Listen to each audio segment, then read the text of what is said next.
The boom is cool, and it is Monday night here. Elevate Your Profits, EYP. We have a very special guest this evening. And as always, Elevate Your Profits, my counterpart, Tom Ginn, I'm going to bring in here, and he's going to explain to you a little bit about what Elevate Your Profits is. It's not all just dollars and cents, but without further ado, let me bring in Tom Ginn. Tom, how you doing this evening?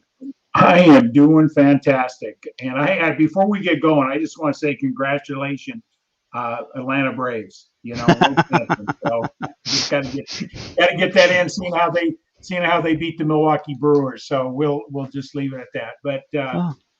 But congratulations to the city of Atlanta and having a world champion. So yeah, Mark, our whole platform is really about that for that individual out there that might be aspiring to be an entrepreneur, somebody that is a solopreneur, an entrepreneur, and any existing business owner or person out there. We just want to bring in guests and help people better understand what it takes to win, not only in business, but if you're winning in life, you can win in business too. So it's sort of a two-way street there. So we're talking about elevating your profits, everything from what we think all the way to our bank account and everything in between. So I'm really excited to find out more about what Sean is doing in the area of leadership. So absolutely, that, Mark, I'm just going to turn it back to you. Yeah, I mean, have you introduced Sean, because you've had relationship in the past with him. So. Well, I think we all have here with this COVID thing. That's kind of how Sean and I got together. But just let me give you a brief bio about Sean. Always liked his approach. He's pretty direct and to the point. I do know that he comes from the land of Lincoln. He even went to the University of Illinois. Man, Illinois beat Penn State too, by the way. Man, that hurt. Anyhow, moving along. In 1991, Sean, he's held various roles: operations, sales, leadership. I could go through the whole gamut: hybrid leadership, project management. And many describe Sean as a transformational leader who consistently drives revenue and increases shifting resources to meet demand. And one of the things I want to talk about, Sean, is that today he's the VP of Business Development. You're exactly the type of individual I call on every day, Sean, at Sales Concepts. And business development for Vanakin Group. And he hosts a weekly, the Litvak Leadership Live. That's a weekly deal, over 150 subject matter experts, best practices, kind of what we're doing here, and talk about leadership. And he's been doing that since 2020 of September. And Litvak Leadership, life is long. It's not good news. It's not bad news. It's just news. So with that, I want to bring on the guy that brings the news. Hey, Sean, what's up? Right. Man, good evening, Sean. Good evening.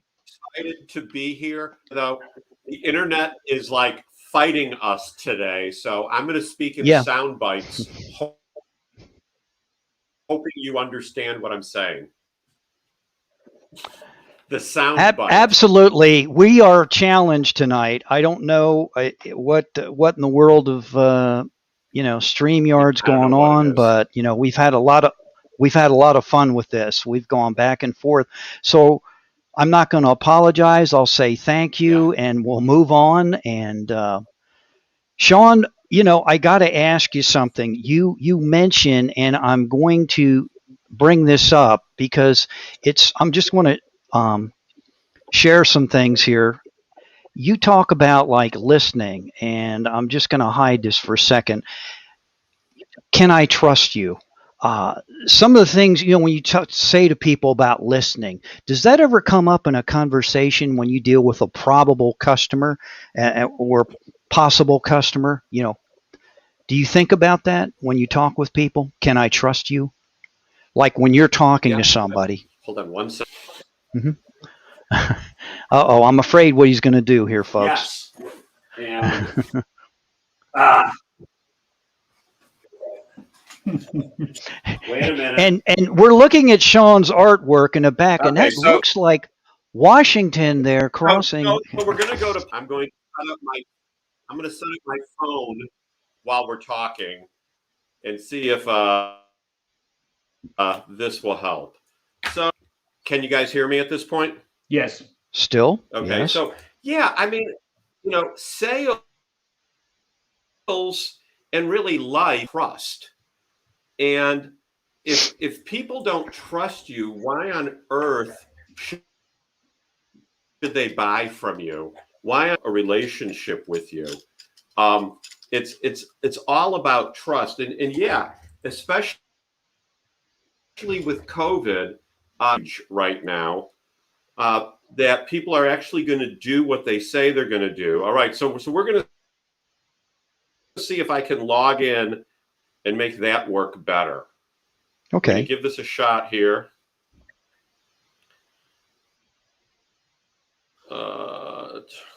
Page in your browser, yes, open in Chrome. Okay, here we go.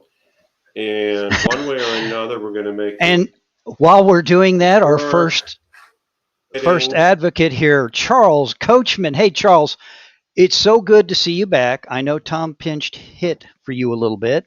The law firm of Gasser, Ginn, and Litvak. That's scary. It doesn't get much better than that. I'm going to add Sean. There he is. Sean is adjusting. Please forgive us, everybody, but not forgive us. I simply will say thank you as we move on. That is beautiful, whatever you did. Why? You're good. We're getting there. Yes. Charles, thank you. Thank you, Charles. And it is really good to have you back. For some reason, audio. We can hear you perfect. Speakerphone. You are doing wonderful. Speakerphone. Whatever you did. Pretty amazing. Okay, we lost him now. What'd he do? Well, he'll be back. Robert, thank you for joining us. Always good to have you here, my friend. I just want to say, Charles, I got to figure out where you got your attire. Where'd you get that neck brace, man? It looked pretty cool this morning. So now I can hear you guys. Beautiful. And let me just bring the desk up a little bit. Okay. So this is not ideal, but it will work. No, it's perfect. That's perfect. Is that Washington in the background there? Am I looking at George Washington, or is he crossing the Delaware? Sir? Yes, you are looking at George Washington crossing the Delaware in the background. Because, I love heroes, and George Washington is definitely a hero. Oh. All right, so what was the question about trust? We talked about, like, when you're just if everybody is joining us here right now, Sean Litvak, and we were talking about trust, how you encounter that, deal with it with a probable or potential customer. Can I trust you? And that's always a question, when I get ready to talk to somebody, like, that's going to appear in their back of their mind. Can I trust you? And I'm sure you deal with it day in and day out. Yeah, and frankly, I think COVID has made it easier for people to discover whether they trust an individual or not. I mean, professionally within the janitorial world for the Vanaken Group, I cover a 4-state territory and also work on some national projects. And when I say national, I mean across our 12-state footprint, so regional projects. And what COVID has forced is, before I go hop in my car and drive 5 hours away, because, taking the airlines now is just not fun. You've got to develop a relationship, and it's really forcing people onto video. So you're having those meetings face-to-face with people online, and you're able to have a conversation. And even at that time, when they start asking questions, pull up information and ask those kinds of questions that people, you need to know, and give them the opportunity to ask you questions. And I've just always lived by the philosophy that just tell someone the truth, because It's so much easier than trying to remember the lies that you've told them. I mean, I was meeting with someone today, and I told them all these wonderful things about our company as to why we're going to be able to solve their problems. I said, and then after I went through all, I go, and by the way, we're not going to be your lowest price. And if this is about being the lowest price, I should leave now because we're going to provide quality. We're not going to offer you a service that we can't staff. And so many people within the building service contractor or janitorial world, go, well, let's shave the labor down. I mean, if there was ever a question or a statement that is dumb at this time, it's not paying people enough to stay interested because you know what? There's lots of people out there to work, but you got to pay them enough money to get them to show up. So I am a firm believer in just laying things out to people so they understand where you're coming from and not being afraid to ask them the difficult questions too and see what kind of partner they're going to be. Because not only should they be able to trust you, but you need to be able to trust them. Great point. Great point.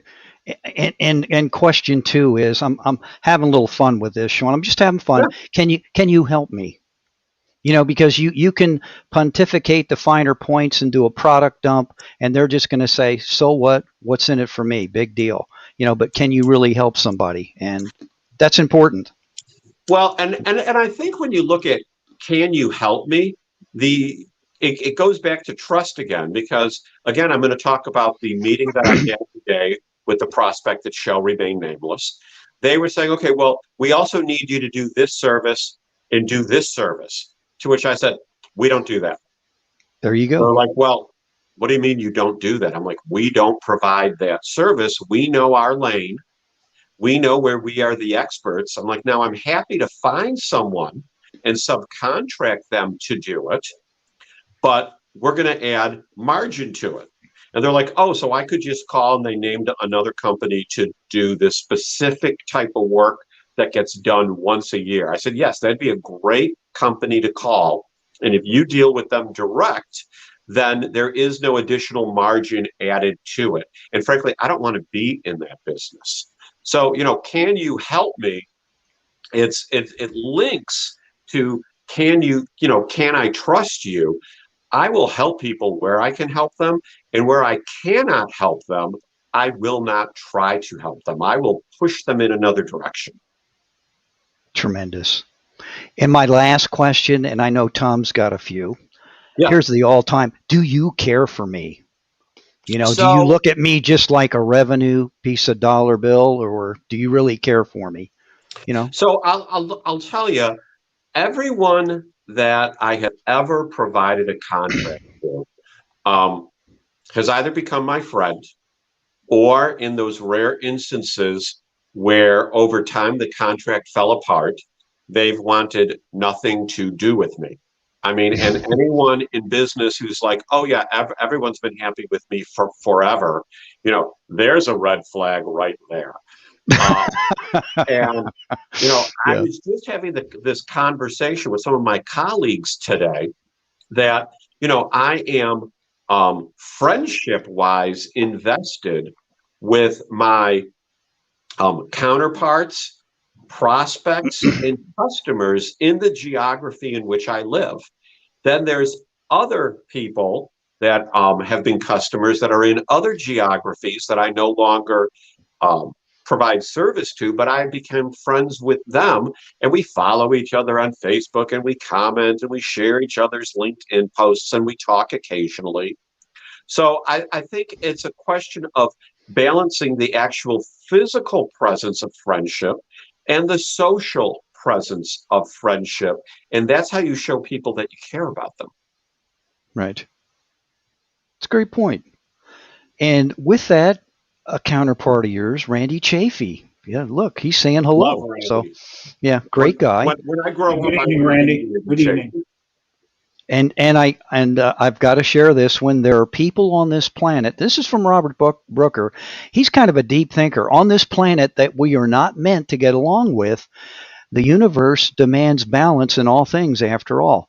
I know what he's saying there, and there are going to be times, and you hit the nail on the head, Sean, that sometimes engaging with one to become a customer, potential customer, it's just not meant to be, and it's not worth pursuing. Yeah, If it's not going to be a good marriage, it's, whether it's financially or they don't pay their bills on time, or they don't that's pay. not a good thing. That's They're not a good verbally thing. abusive. There's all Right. kinds of things. They want they nibble at you for free services. Oh well, can you do me this favor? Can you do this favor for me? So Yeah. there comes a point where it's like, no, I can't. I've done enough favors. And Patrick Tinney, yeah, this is an author gentleman here. He's wrote a few books about selling and sales, and he's on here. Patrick, thank you again for joining us this evening. Mm-hmm. Always good to have you here. And I'm just jumping in here, Charles. If everyone loves you, you haven't had enough customers. That's a great point. Well, and Grant Cardone talks about the haters. Yep. He he's making a difference. Everyone loves you. You're giving away. Should hate you. Double down on your message. You'll find haters. That's what Grant talks about. Right. Yeah. Yeah. You're going to have that. Did you guys freeze me? No, you kind of did. It says, Sean, I was late to the game tonight. I assume you make relationships with competitors. Okay. That's from Randy. Hey, Sean, I got a question for you. And Myself. if you see these competitors all, He's frozen.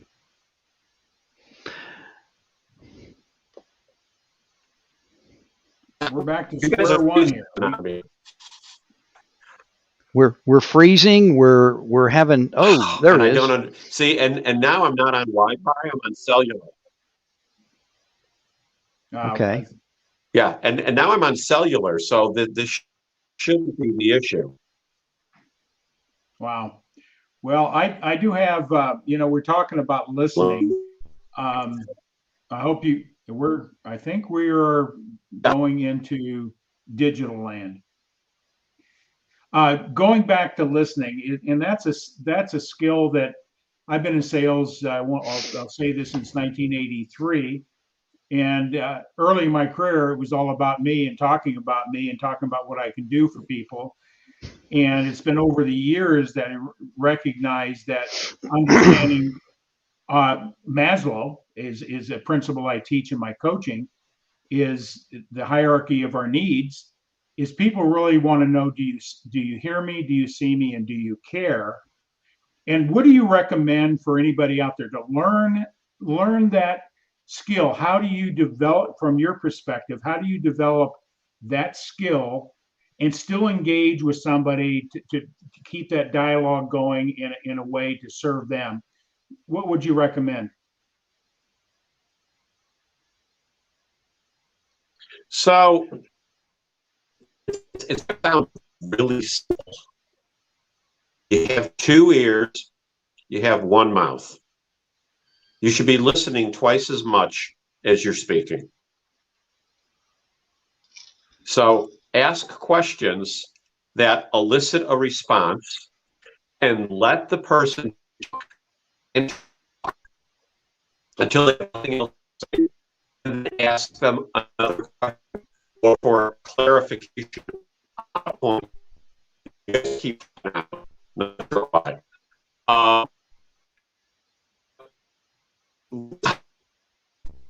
Okay. Well, we're gonna have a tough time here tonight, Sean. Listening has been one of those things that I have had to learn,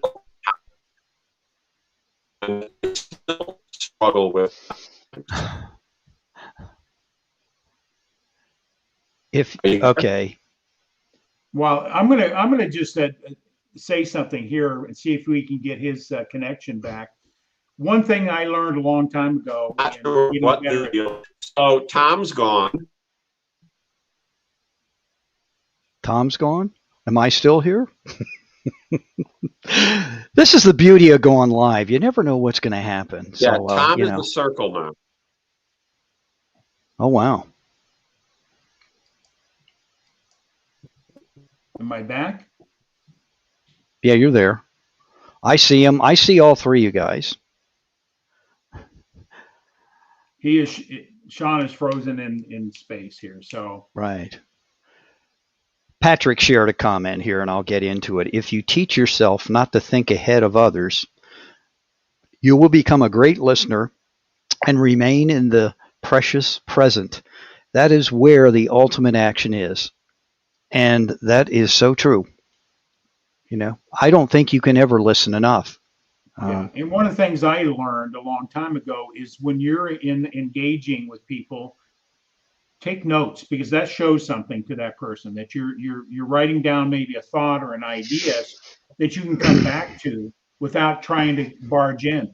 So it allows you, number one, there's a physiological thing that they see that he's listening and he's writing notes down, and then you can come back for clarification.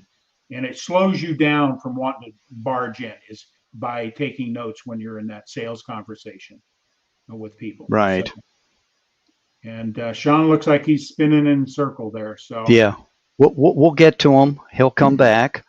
And with that, if you notice, sorry, I put in a little plug here, guys, but I couldn't help myself. This is something that we teach. It's a listening workshop, and I always love it because it says no one ever listened themselves out of a sale. And let me see if we can get. Hey, can you hear us? Are we back Are you live? guys there? Oh, we that's are here. perfect. Oh my But now there's God. no sound. Oh, okay. Well, we hear you loud and clear. Yeah. Can you hear us? Thumbs up. I can't hear you. How about We me? hear Can you hear We me? hear you fine. Interesting tonight. We are having. Yeah, this is the first time this has ever happened, but I love it, man, because it teaches you how to adapt, improvise, and overcome. Um, Listen to learn from your clients, not to interrogate your thoughts. That's true. Yeah, that like you have all these questions. That's what that reminds me of, Charles, is those old movies where you know, they have a perp in there and the police are putting a spotlight on them, and where were you the night of the 4th or something of that nature. And it's not an interrogation process. It's supposed to be conversational. But yes, great point. Well, now let's see, can you hear us? Yeah, and there's no sound from you. Can you guys hear me? We Yes. hear you perfect. And And I can't hear you at all, that's interesting. which is just unbelievable. Let's see. Tell him to turn his mute off. Let's Yeah, do try you have this your now. mute on? I'm not muting him. I don't, and thank you for sharing that, Patrick. Honestly, I'm not muting him. I'm not muting the world. Maybe we can have a conversation with Patrick here. We'll just ask Mm. Patrick some questions and get respond back. So, this is So this is the beauty of going live versus these polished, recorded panache. We're going to go again. I'm back. Can you hear us? I can now. I don't understand. Yeah, look at that. Yeah, so Patrick says go ahead. Okay, so there you go. Anyway, and that was my comment about no one ever listening themselves out of a sale. I don't think you ever, if you listen, it will avoid a lot of things, arguments, fights. I could go on, and that's Absolutely. what we don't listen with intent to listen. We listen intent to like refute, rebuttal, like make our point, and we some of us just don't flat out give a damn about the other person's opinion and be a little bit more cognizant, sensitive as to, like you mentioned on your LinkedIn loop, of like where people are coming from. Try and be understanding of that, Everybody's coming from a different plateau or plane. We're not all on the same level. That's okay. But, if you truly listen, you got to understand where they're coming from. And I think that's what some folks struggle with. Well, I can do it. Why can't they? Well, you know what? Not everybody's like you. Doesn't all work that Yeah. way. We're all I mean, different. we're not all wired the same way. Right. We're mammals. We're just different people. Yeah, Sean, I was when we were breaking up, and I just responded something that I've learned over the years is number Mhm. one, when you're engaging, take notes. Take Always. notes. Take notes. Number Oh, yeah. one, it shows that you're listening. Number two, it allows you to put a thought down that you can come back to without wanting to barge right into it. And also something that, because we, as salespeople, I'm talking from experience here, is that instead of trying to be convincing, be conveying. Is that you're sharing. Oh, Don't be Yeah. convincing, be conveying a message. Totally two different things. And that builds trust. When you're trying to convince somebody, you're trying to win a battle. And that puts well, people in the defense. and I got to tell you, maybe I'm hijacking the conversation a little bit, but I think it goes to, I'm Oh, personally working through this, at my age, in that you've got to understand your calling, your vision, and your mission, okay, as a Absolutely. foundational thing. And I think too many people do not understand their calling, their vision, and their mission. And, to sit down and think about that and put it on paper or a file or whatever you want to do, and, bleed it out and figure it out. And then from there, okay, once you know what you're called to do, what your vision is, and vision is what you want to accomplish, and mission is how you're going to do it, then I think it's worthwhile to go through the classic 4 questions of what do I like? What am I good at? What does the world need? And what can I make money doing? But until you work through your calling, your vision, and your mission, I really think that you're just slowing yourself down because, how did I get in the janitorial industry? I entered an ad in my early 20s to be a telemarketer. And then I moved into sales and operations. And I've been successful doing this, but I haven't really thought, is this my calling? What is my vision? I thought I knew what my vision was, but as I'm looking at, Litvak leadership, and I've realized that, I want to make it more than what it's been thus far. Um, my wife suggested to me in September, she said, why don't you take the last quarter of the year off? You've done 155 interviews over the course of a year or 13 months, because first I was doing Litvak leadership every day, Monday through Friday, and then I went to monthly. And she's like, why don't you take the last quarter of the year off from the live stream and flesh out your vision and your mission? And so I've been doing that personally, which it began as what is the vision and mission of Litvak leadership, to what is my vision and mission.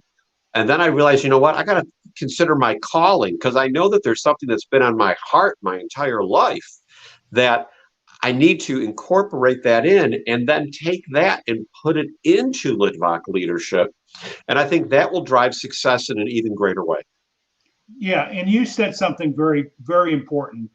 Is not just in your business and sales. You got to get that why, your personal mission, that is a thread through everything you do. When you communicate, now you're relationship oriented versus transactional oriented. And Yes. right. so I teach those principles. And I think one of the best books a person could do is defending their why, their purpose, and their vision is Simon Sinek. Start with your why. Yeah. Yeah, it's a Yeah. good foundational, but it shouldn't be just your avocation. There should be a common thread. So when you're communicating with people, you're authentic. You're building relationship.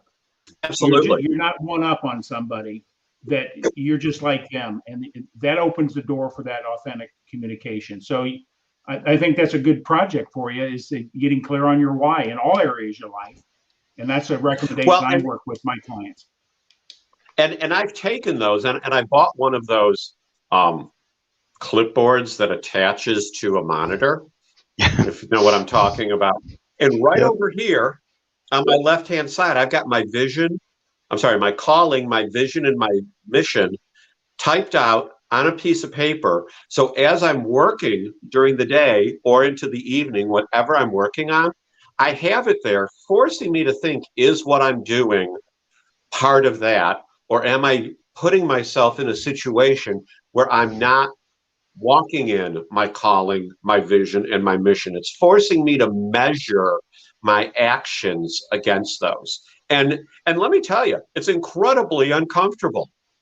Yes, it And is. anyone who says, well, that's me, I guess they just like being comfortable as opposed to uncomfortable.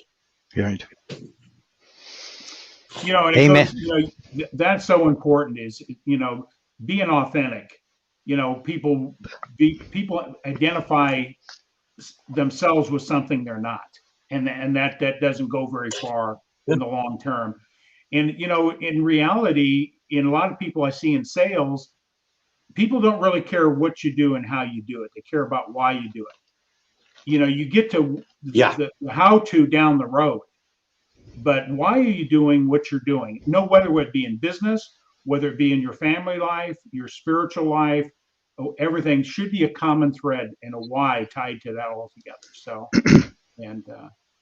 that's what I work with.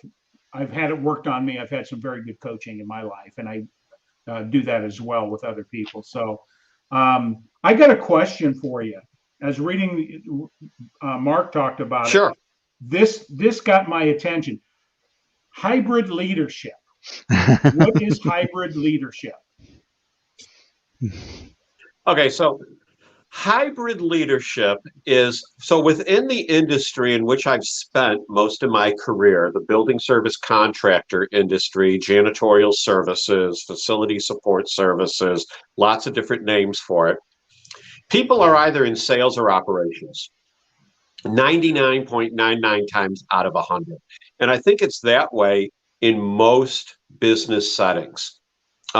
Early on in my career, very early on, I mean, in 1993, maybe, I had moved to Louisville in 92 as a salesman, and I had sold so much business, I had outgrown our operations. And that was when our organization folded running the operations, me with no leadership experience, folded operations underneath me. And they said, okay, you can sell it. Now let's see if you can run it and make sure it's done right. So that was how I was my baptism of fire into hybrid leadership, where throughout the majority of my career, within the janitorial industry, I would be responsible either for selling and running or leading the sales team and leading the operators within a specific geography, or having the sales teams and the operations teams both reporting up to me, which, I can't speak for other industries, but the industry in which I'm in, for the most part, it's like this between sales and ops. Sales wants to give it away, allegedly, and the ops, want more hours than they could possibly need. So as a hybrid leader, I had to traverse that no man's land in between the two and get them to talk to one another. And truly, when I was talking to the sales team, I had to think like an operator. And when I was talking to operations, I had to think like a salesperson. Mhm. So I could get them to get along. And I just don't see a lot of leaders within organizations having both roles at the same time. So that's my lengthy explanation of hybrid leadership. Like Robert said, it sounds like an entrepreneur. When you're running your own show, your salesperson, Right. your operations, your customer service, you're the janitor, you're doing everything. So, I think that's a good clarification, is that, a lot of bigger organizations, you have very specific role and you don't have to worry about the Yes. ops and all that. But when the smaller Yeah. the organization is, and an entrepreneurial environment, you got to know how to handle both or three or Right. whatever it is. So, Well, is that what you and teach? when it comes to trust, when I'm talking to someone, as a potential customer in janitorial, having the vast majority of my career in both, being in strictly a sales role now, when I look at something, I'm not going to undersell operations because I know what it actually takes. And at the same time, when we are having our pricing conversations, because at Banaken Group where I work, operations is heavily involved in approving all the pricing for new opportunities. I can cry bullshit because I've got the operations background. If someone says, no, you can't do it like that, and I can speak from my experience as to why it can work, and we have much more meaningful conversations. Right. Hey, Sean, did you say you came from, where do you live at right now? Now I live just outside Louisville, Kentucky. Do you know that guy? There you go. There you go. I had to throw it The up there, Muhammad man. Ali Let me, said his whoa, town. whoa, look at, there he is again. Boom. Greatest of all time. Yeah. Got another comment up here. So, yeah, someone's, there you Kellen. go. Hi, Kellen. Thanks for jumping on.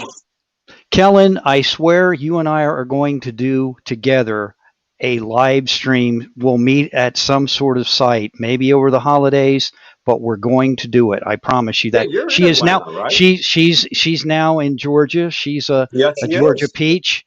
So only if, Kellen, you tell me that you are rooting for the Braves religiously will we do this. You know, but Tom shared a book, and I know Tom's well read, and he's a coach. And here's a book that if you haven't read, which I'm sure you've heard of, this book right here.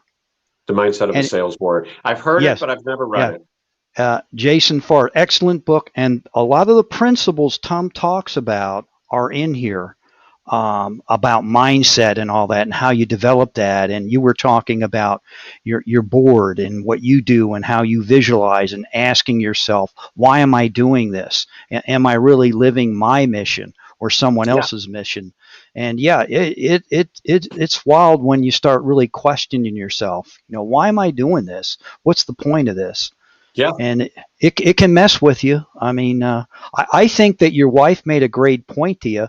The one thing that I wanted to share, I don't know if you saw, yeah, Charles said that's a great idea for time off. Maybe also replay some of your best of Litvak and use the new StreamYard feature. I mean, there you go. There's an There you idea, go. I will have to look into that. I know you can re-upload. So yeah, Right, that is something that I could do. right. Or Because even we're put all, together sizzle reels. oh, absolutely. We're all learning here, man. And I, Everyone. by far, do not have the answers. I mean, I struggle every day. And I talk to people like you, vice presidents of sales, CEOs, and the conversations are all different. It's some are nice and Absolutely. some aren't so nice. What do you want? And no, thank you. Click. Because some people you just catch them at a bad time. But it happens. It happens. But you don't take it personal and you move on. No. Well, and here's the thing, the whole listening, I mean, it's not just professional, it is personal too, Very good. because Yep. you need to listen in, your own relationships. And, as my wife hears me through the wall, as I'm in my office, it is, sometimes the most difficult people to listen to, and any married man that disagrees with this, I call a liar, is listening to your wife, not with the expectation to cure, but just to listen. Yes. And you know, because men want to fix things. Right. You know, And you, especially when our spouse is bringing us a problem. So, you know, there is a good ground to listen and wait to speak. Um, I would be remiss if I did not bring up my wife's business.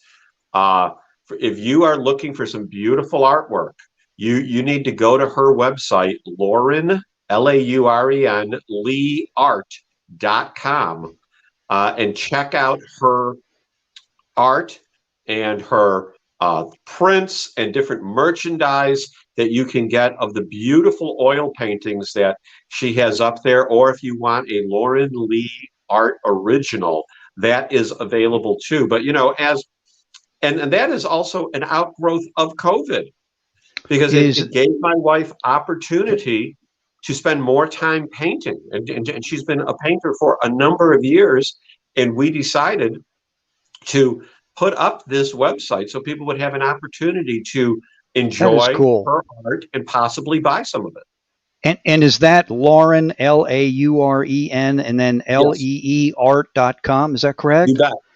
There you go. It's up there. I just sent it. So it should be coming through. So there, is that what we're talking about? This right here? Is that cool? I don't see it. There There you with go. Lauren Lee art. Yeah, yeah. Okay, there you go. So, you ever been driving down the road? I'll ask both you gentlemen this, and you're driving and your wife's talking to you, because I've taken quite a few field trips this year. Tom knows, to Greensboro, North Carolina, and you're driving, and your wife's talking to you about a situation, or about one of my sons, or whatever the case may be, or financial, or and like, are you listening to me? Are you getting? I'm like, What I just say? Are we not guilty of that? Guys are guilty of that. I mean, I've Absolutely. done it numerous times, and I Because we're lost in apologize. thought. Right, I apologize profusely. It's happened, but we got to, like you said, we're thinking about fixing things, and our minds, and yeah, it's definitely different. So, and I've done it. I've been right where you're at there, sir. I'm guilty as charged. Hey, Sean, Yes. uh, you in sales, what are some of the people that you lean into, you've learned the most from, that most influential in developing your persona of sales? Who are some of those people that you've leaned into and learned from the best?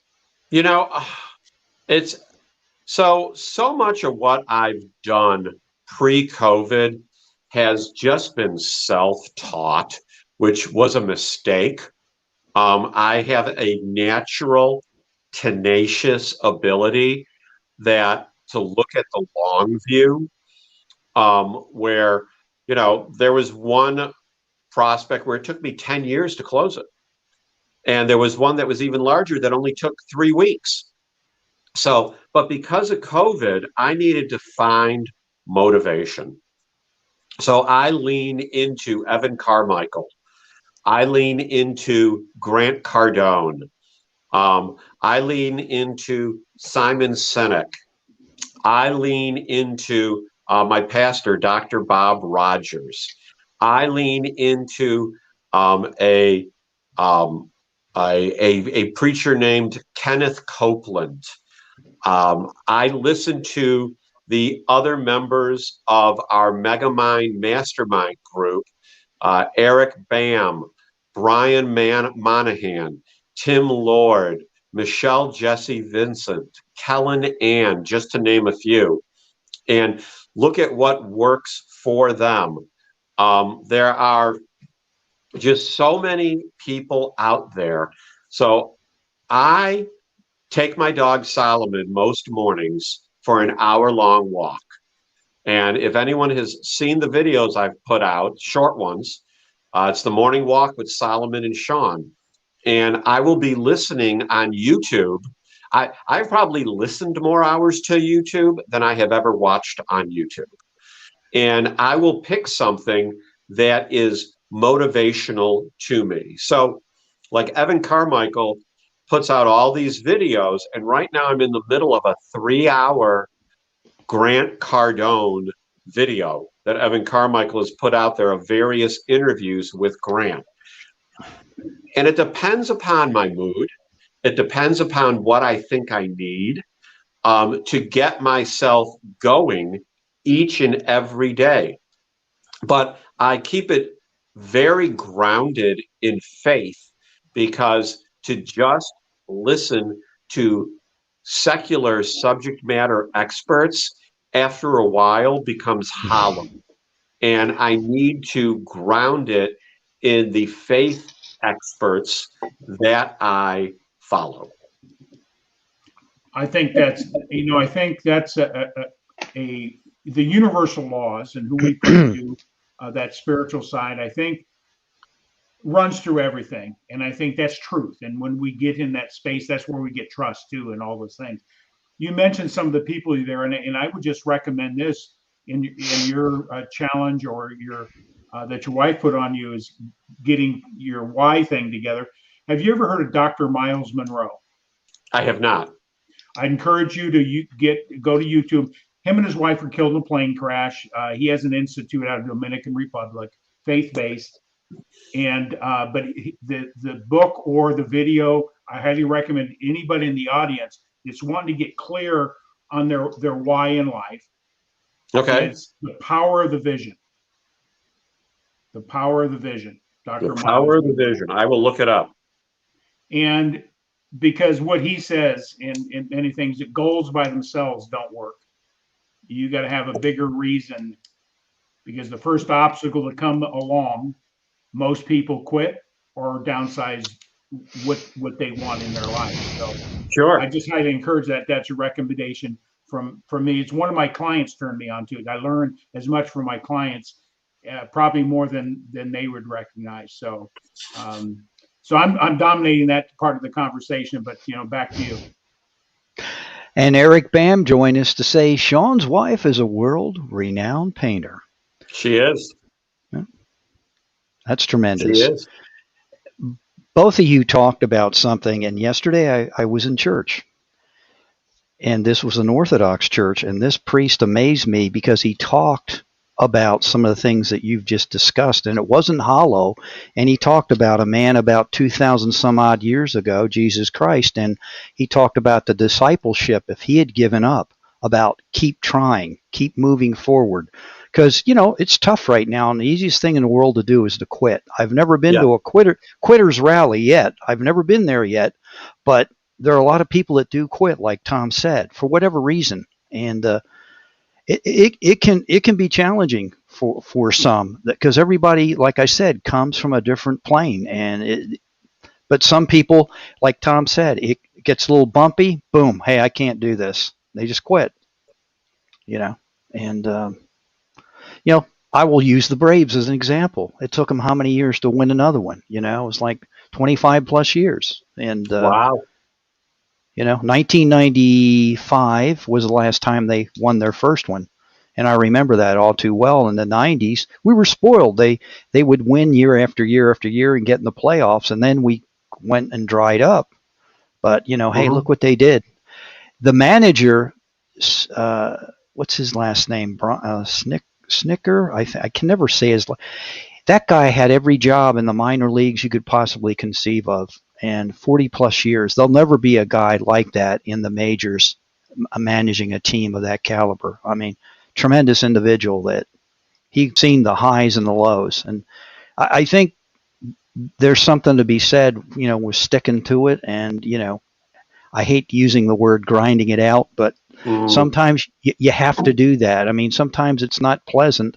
If you want to get physically fit, you got to exercise. I mean, that's just the name of the game. Absolutely. And that's part of, you can grow your mind, you can grow your EQ, but what about your body?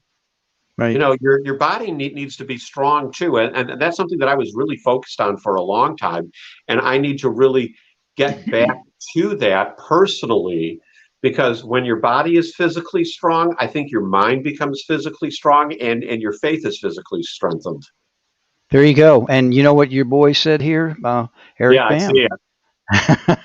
The F word, faith. There's a Exactly.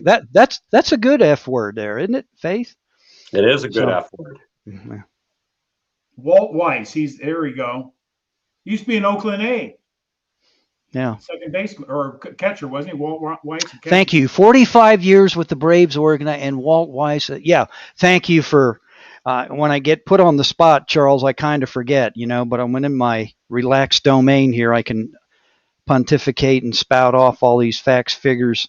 But yes, just, you know, what can you say about Walt White? I mean, all these guys, they paid their dues. I'm going to ask you something, Sean. Who do you, Tom asked who you plug into. Is there any one person as far as what you do right now? It doesn't have to be in that vocation, but is there someone that you try to emulate, imitate, want to be like? Is there one person that sticks out that you say, hey, they have it together? There's some things I'd really like to pick up from this individual and incorporate into my tool bag.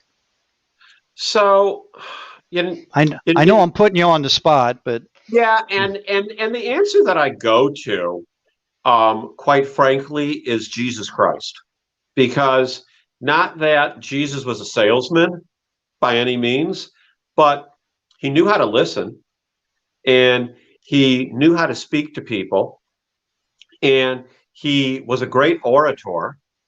And being the Son of God certainly helps you do all that. sure.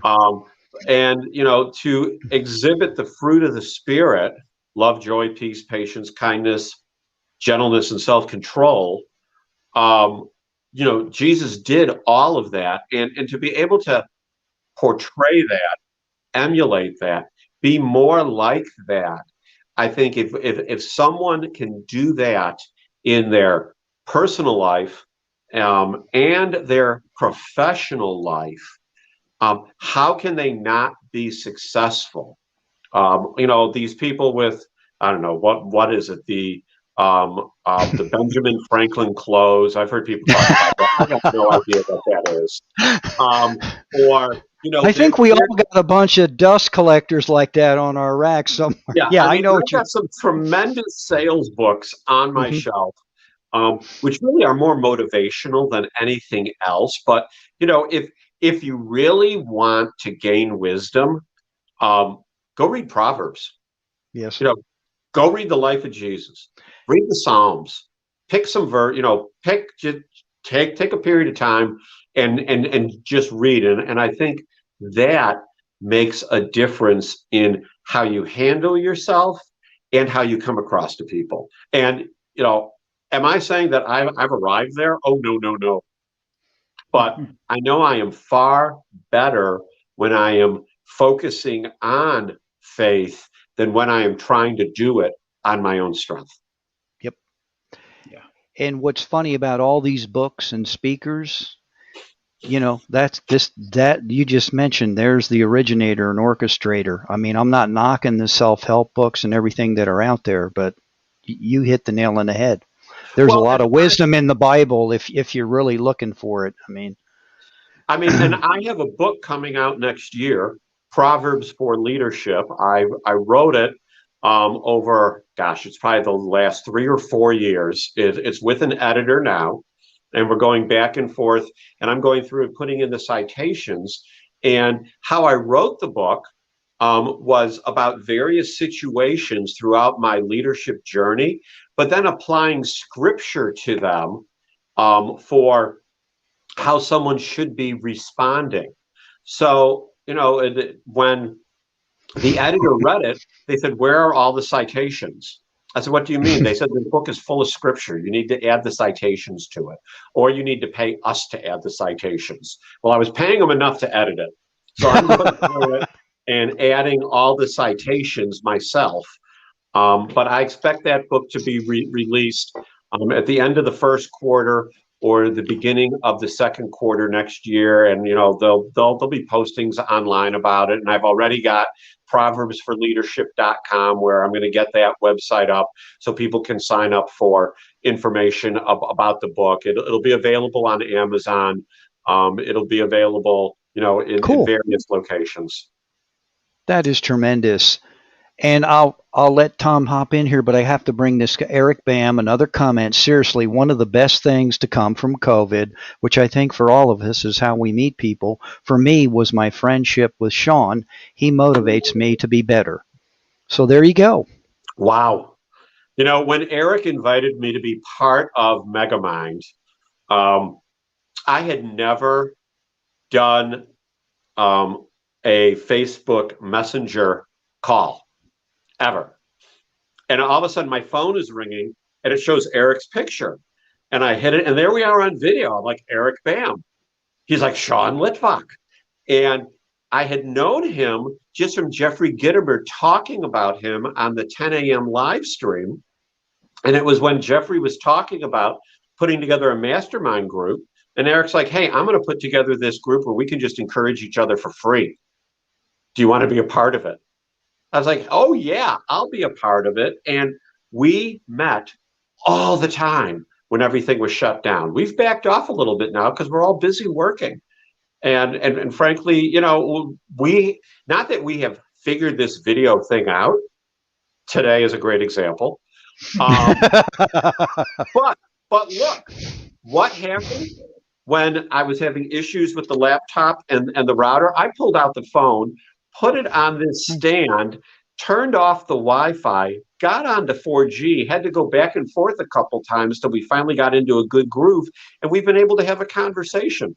Before that, I'd have been like, hey guys, sorry, I'm out. Technology's just not working for me. Yeah. You know, reschedule this thing, right? Okay. And you know, that reminded me, Sean, of something when I was watching you, because this happened to me with a client, and I could not. It was the Google version of this, and for whatever reason, it wouldn't accept me into the link. And the guy calls me up. The prospect says, "Mark, we're supposed to have a conversation here, you know, a virtual conversation via Google." And I'm like, yeah, I know. I'm trying to hop in here. So finally I got in. And so it was kind of comical. He said, well, what do we do here? I said, oh, can you go to the website? Because I really couldn't see their screen. Yeah, pull this up, go in here. And I was like walking them through. And so, but you want to know something? He signed up for a couple programs. But the beauty of it was we had fun during the whole process. Absolutely. And Yes, the other absolutely. guy, his boss kind of chuckled. And then I found out he knew one of our existing customers, and we just had a good laugh about it. I said, you know, you never know what's going to happen when you go live, do you guys? No. And so it was kind of comical when we went through that process. But yeah, I probably would have 2 years ago said, man, I'm out. I'm done. Yeah. Yeah. And I, you know, two things, Sean, that, you know, we're talking here, you know, I love this conversation is, you know, have some fun out there. You know, Mhm. I've seen too many people too serious about their conversations, and levity can really break down, you know, you got to use it with some tact and, you know, those type of things, but be yourself, have some fun, laugh at yourself. Don't take Oh yeah. yourself so serious. But, you know, as we're talking, you're talking about faith in what you're doing and having that as a core element of who you are, Sean. And when we have that strong faith, that binds our why together, why we're on this earth. Yes. You know, and guess what that eliminates? When you have that strong a conviction, it eliminates fear. And that's, I think a lot of people get confused of how do they overcome fear in all the secular way. But if you have that strong desire and a belief in something, it eliminates fear 100%, and you'll move forward with your, I call it your crusade, your purpose, or why. Would you agree? Absolutely. Absolutely. I mean, it, it takes all the pressure off of you, which is not to say I don't ever sit at home and think, how am I going to do this? There's a book that I'm still reading and taking too long to read. Who, not how. Forgot the name of the author. You'll find it. Hmm. Everyone knows it. Who's Right. Right. listening to stuff like this. And your who ultimately, in my humble opinion, needs to be Jesus Christ. And then the how will solve itself. So walking in that way knowing that, if God is for you, who can be against you? And that things will work out. Yes, you have to put your hand out there and do the work, because, the sluggard, just bad things happen to the sluggard. But to know the who gives you the motivation that it's not up to you. I don't know who said it. The luckiest people on earth are the people who go out and work. They make their own luck. And Right. and I would add to that I think it's the faith-filled people that go out and work, make their own luck, because they don't think that they did it. They know where to give all the glory and honor. Yeah. Tremendous. So there you Well, I go. tell you what, I don't know if you knew you were going to get this tonight, but this is what you got. Oh no, no. Kind of felt we were going down that road, sir. I've been watching you, and I think that's a great message. And if that's how you approach it, that's beautiful. yeah, truth will always be victorious. Truth will always be victorious. Absolutely. And it's lots of times, not tied to your why and purpose. Last thing I ever want to do in my life is not live my life to the fullest for my purpose and my calling, and that's dictated by somebody else. But dying with regrets. Too many people on their deathbeds have regrets. Yeah. And I think what I'm hearing from you is that, Sean, you're not going to have too many regrets, I don't think, or any regrets. I certainly hope not. That is not my expectation at all. Yeah. Well, Well, and with that, if people want to get a hold of you, Sean, let me see if I've got this right. Let's see here. I am the easiest guy on earth to get a hold of. Just send me a message on LinkedIn, which you had up earlier. I am the only Sean Litvak on LinkedIn. There you go. Is that good? Okay. And Yeah. and you can and also, if you want to talk to him about janitorial healthcare and your needs, there it is. Yep. Manufacturing, commercial real estate, healthcare sites, Care, educational sites, or if you want to talk municipal, about motivation right? and personal growth, we can have those conversations too. okay. Sean, it has been a lot of fun having you here, It's and been awesome. Thank you, I gentlemen. loved how we started out. But you know what the most important thing is? It's not how you start, man. It's you finish. See, Exactly. and that's Exactly. all about moving that sail forward, right? It's You not bet. what's done to you, done for you. There was a reason this happened tonight. I truly believe that. That's why I'm not wigging out. Yeah, Someone it's worked out great. may have caught that and said, "Man, this thing blows," but those that hung around are saying, "Hey, and we got a lot of nice comments from people. I can tell you that right now. Yeah, I am looking forward to reading through the comments and responding to folks. Absolutely. Thank you. All right, gentlemen. Well, I got one thing to do. I got one last thing. Okay. In your bio, life is long. Yeah. It's not good news. It's not bad news. It's just news. Yeah. And I love what you said there, because I'm a financial coach. I work on behaviors and why people aren't winning financially. And when I ask somebody, they got a lot of debt, I says, is that big or small? And everybody goes, that's big. I says, it's neither. It's just a number. It's just a relationship. If you make it big, you got a bigger problem. If you just resign there, it's just news. You learn to respond versus react. Would you agree? I love what you said there. Absolutely. Yeah. And it's not good news. It's not bad news. It's just news with something that a gentleman that I hired years and years ago taught me, and it has stuck with me. Life is long as my own. It's not good news. It's not bad news. It's just news. Belongs to this other gentleman, but I've kind of co-opted it as my own. Cool. Yeah, and I think if people just take that perspective, no matter what obstacles out there, you learn to respond to it versus react. And I think that's a critical thing. So I appreciate that. With Thank that, you. Mark, you got anything else?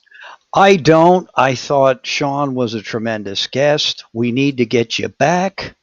And we can talk more, maybe perhaps the next go around, about Litvak leadership, what you're doing Sure. there as well.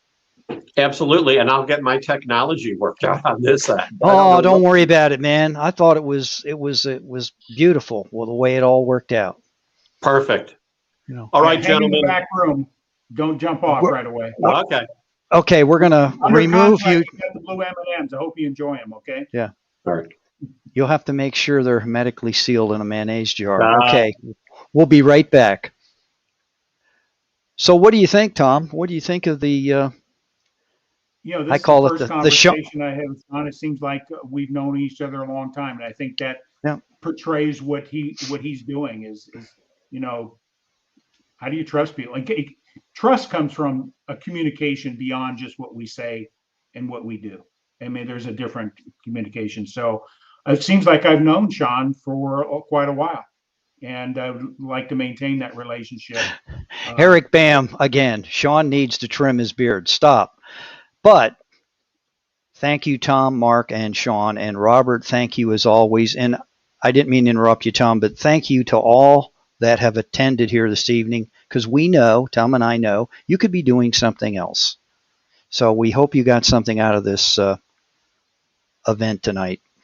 Yeah, share it Go out. ahead. You never know who this would touch and impact somebody in their personal life or their business life. So I just encourage people to share it out. Share the good news. Thanks, Sean, for being here. Yeah, beautiful job. And with that, I guess, Tom, should I close this out, or is there anything else you like to add? Because we Well, you touched don't have on. to go cha-cha tonight, so No. we're good. We'll sign it out, my friend. We'll be All back right, next sir. Tuesday night. You Hey, got do it. we have a guest next week? Let's make sure we don't get a quick announcement in. Okay, let me see what we have. Our guest next week. We don't have one. We could have one. We may have one in Yeah. suspense. We'll put it out there. Okay. And the following week, turn on your notifications. Jay Skinner. We're going to get a little piano playing and some great sales wisdom coming in. So that's awesome. That's going to be Awesome. a great interview.